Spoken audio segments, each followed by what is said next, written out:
Villain है। प्रेम चोपड़ा तो villain के ही रोल करते थे, कैरेक्टर आर्टिस्ट तो विलन के ही रोल करते थे। अब आप पता नहीं कौन से दशक में पैदा हुए हैं, लेकिन हमने तो बहुत प्रेम चोपड़ा की पिक्चरें देखी हैं। हमारा कांग्रेस का कहना है कि जिस तरीके से प्रधानमंत्री मोदी जी कैमरे के सामने उनका खून गर्म होता है, उस तरीके से पाकिस्तान पे जब अटैक हुआ तो वैसा खून गर्म क्यों नहीं हुआ?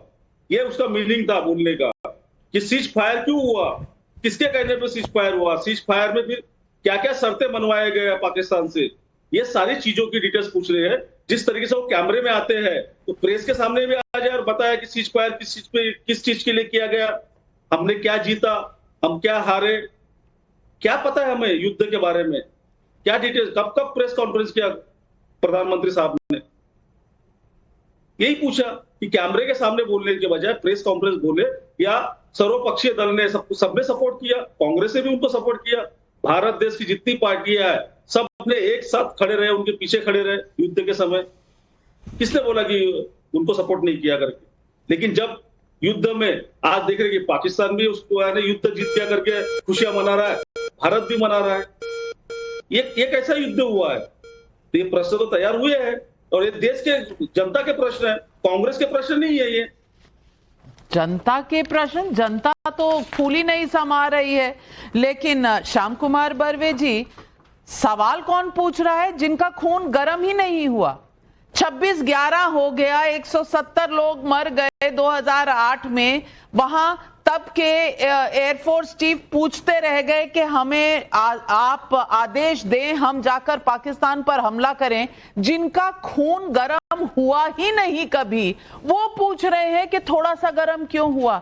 अब जिन्होंने कभी गन नहीं उठाई, फाइटर जेट बाहर नहीं निकाले, वो शहजाद पूनावाला जी आपसे सवाल पूछ रहे हैं, जवाब दीजिए कांग्रेस पार्टी को। नविका जी, देखिए, यदि अनुमति हो सांसद साहब की, यदि अनुमति हो तो मैं अपना जवाब। हाँ, आप बोलिए। श्याम कुमार बर्वे जी, आपने बोल लिया ना, अब शहजाद पूनावाला जी का जवाब सुन लीजिए। देखिए, सबसे पहले तो आज 27 मई है, तो मैं सबसे पहले पुण्यतिथि के अवसर पर श्रद्धांजलि अर्पित करना चाहूँगा नेहरू जी को। हालांकि उन्होंने, नेहरू जी ने बोस जी की जासूसी कराई, पीओके दे दिया, अक्साई चीन दे दिया, 1948 में जीम स्कैम करवाया, 370 लागू किया, कोको आइलैंड दे दिया, 1962 के युद्ध में गड़बड़ियाँ की, IWT साइन करके 80% पानी दे दिया। फिर भी मैं श्रद्धांजलि अर्पित करूंगा, क्योंकि हम में और इनमें बड़ा अंतर है। देखिए, परेश रावल हो या जो भी दूसरा एक्टर हो, गुलफाम हसन नहीं बनना चाहिए। सरफरोश में एक गुलफाम हसन था, आपको पता है गुलफाम हसन कौन था?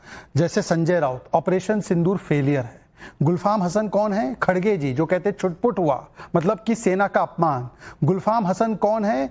आपके अजय राय जी और चन्नी जी, जो सबूत मांगते हैं सर्जिकल स्ट्राइक का और मजाक उड़ाते हैं रफाल का और हमारी एयरफोर्स का। गुलफाम हसन कौन है? अलका लांबा, जो कहती है ब्लू स्टार ऑपरेशन है, ऑपरेशन सिंदूर को।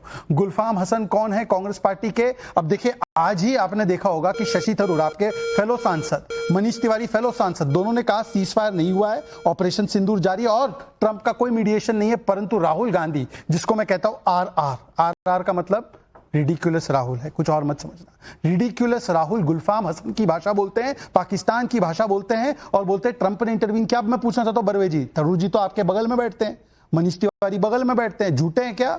बता दो।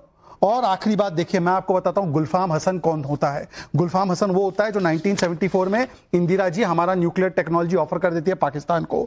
गुलफाम हसन वो होता है जो 1968 में 828 स्क्वायर किलोमीटर पाकिस्तान को दे देते हैं। गुलफाम हसन वो होता है जो 1994 में हमारे ट्रूप मूवमेंट्स क्या होंगे वो अग्रीमेंट करा के यूनाइटेड नेशन में रजिस्टर कर देते हैं। और गुलफाम हसन वो होता है कि 1971 के युद्ध के बाद जगजीवन जी ने बोला था कि हमको पीओके ले लेना चाहिए, हमको करतारपुर साहिब ले लेना चाहिए, परंतु दबाव में आकर इंदिरा जी 15,000 सोल्जर रिटर्न कर देती है। ये गुलफाम हसन वाली प्रवृत्ति होती है। अब बताइए बर्वे जी, गुलफाम हसन कितने आपकी पार्टी में?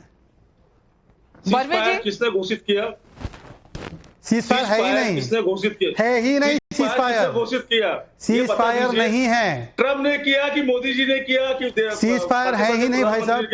आप तो सांसद है, माननीय सांसद है, आपको इतना तो पता होना चाहिए। डीजीएमओ ने भी बताया कोई सीज फायर नहीं है। जवाबदारी से बोल रहा हूं। मैं भी जवाबदारी से बोल रहा हूँ, डीजीएमओ का स्टेटमेंट कोट कर रहा हूँ। सेना का सेक्रेटरी आके सीज फायर घोषित करता है। अच्छा, एक काम कीजिए, सेना का सेक्रेटरी कौन है बताइए, नाम बताइए उनका, सेना के सेक्रेटरी का नाम बताइए। नाम बताइए ना, आप ही बता दीजिए। आप बताइए, बता आपने दीजिए कोट ना। किया साहब। सेना का कौन है सेक्रेटरी, बताइए नाम। मैंने खुद एमईए का सेक्रेटरी होता है, डीजीएमओ होता है। डीजीएम और एमईए के सेक्रेटरी मिस्री साहब दोनों ने बोला है हम लोगों ने कोई सीजफायर नहीं किया है। हमारे बीच में यह अंडरस्टैंडिंग है कि डीजीएमओ पाकिस्तान ने कॉल किया तो डीजीएमओ भारत ने बोला कि अगर तुम अपनी हैसियत में रहोगे तो फायरिंग नहीं होगी, फायरिंग करोगे तो गोली का जवाब गोली से होगा। यह स्टेटमेंट है। पहले दिन मिस्री साहब ने भी सीज फायर शब्द का इस्तेमाल किया था और कहा था कि पाकिस्तान के डीजीएमओ की तरफ से यह बात आई थी। लेकिन अमीक जमाई साहब चाइना की तस्वीर दिखाते हुए पाकिस्तान अपने ही प्रधानमंत्री को वहां किस तरह के एविडेंस दे रहे हैं वो दुनिया ने देखा और ओवैसी साहब ने उसकी इतनी अच्छे से व्याख्या कर दी कि शायद किसी के मन में कोई डाउट नहीं होना चाहिए। आफ्टर ऑल ओवैसी साहब तो विपक्षी नेता है ना, और वहां पर मनीष तिवारी हो या सलमान खुर्शीद हो, वहां पर चाहे शशि थरूर हो, सबके बात समझ में आ रही है। लेकिन भारत में जो रह रहा है, जिसकी आबो हवा नहीं बदल रही, वो समझने को तैयार नहीं है। लेकिन आज एक बहुत बड़ी बात कही प्रधानमंत्री ने कि सबूत गैंग को इस बार सबूत देने की पूरी तैयारी थी। युद्ध के साथ साथ कैमरा भी लगे थे, क्योंकि बिना कैमरा के तो आप मानोगे नहीं ना, चाहे अपने देश का सच हो। आपको पाकिस्तान की बात पर ज्यादा यकीन होता है, आपको अपने देश की बात पर यकीन नहीं होता। ऐसा दुर्भाग्य क्यों है इस देश का?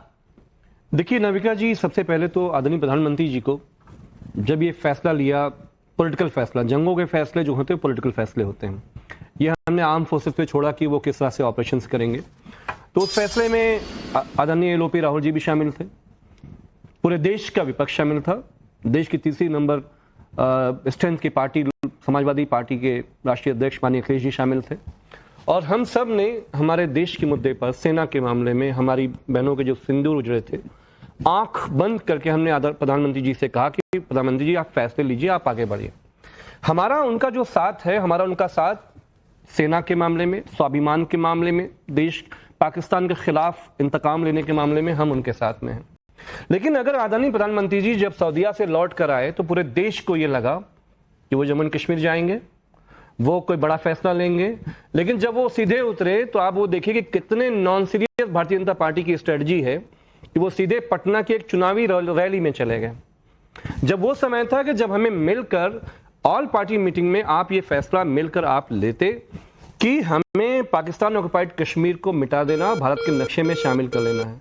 लेकिन प्रधानमंत्री जी ने जो हमारी सेना के पास मौका था, ऐसा सहयोग जो पूरे देश का उनको मिला प्रधानमंत्री जी को, वो सहयोग तो इंदिरा जी को, अटल बिहारी वाजपेयी साहब को, दोनों को नहीं मिला था। लेकिन प्रधानमंत्री जी ने वो मौका खोया और अमेरिका के एक हंटर पे हमारे देश का स्वाभिमान, हमारे देश की विदेश नीति अमेरिका का सदर तय करेगा, उसके ट्विटर से हम सीज फायर करेंगे, ये भारत का स्वाभिमान से समझौता था, जिस बात को लेकर हमारी कांग्रेस की और हम सब लोगों की असहमति है।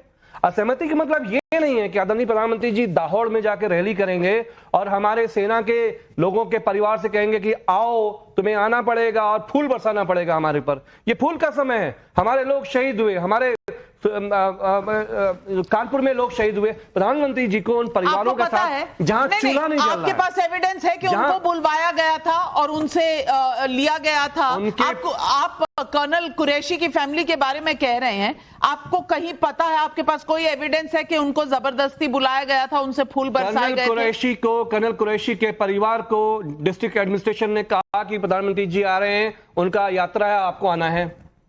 प्रधानमंत्री जी मिले भी नहीं, प्रधानमंत्री जी, ये नेशनल टेलीविजन पे उनकी बहन का स्टेटमेंट है, उनकी बहन ने कहा हम वहां पे गए और वो मिले भी नहीं, दूर से देखा, मुस्कुराए। बुलाया क्यों था? हमारी आर्म फोर्सेस के लोगों को जो शहादत देते हैं, जो सरहद पे शहीद होते हैं, हमारे यहाँ भी चला है, लेकिन ऐसा कुछ नहीं कहा। उनकी बहन ने कहा कि हमें लोकल प्रशासन का फोन आया, मैं जवाब आपको जाना पड़ेगा। मैं जवाब दे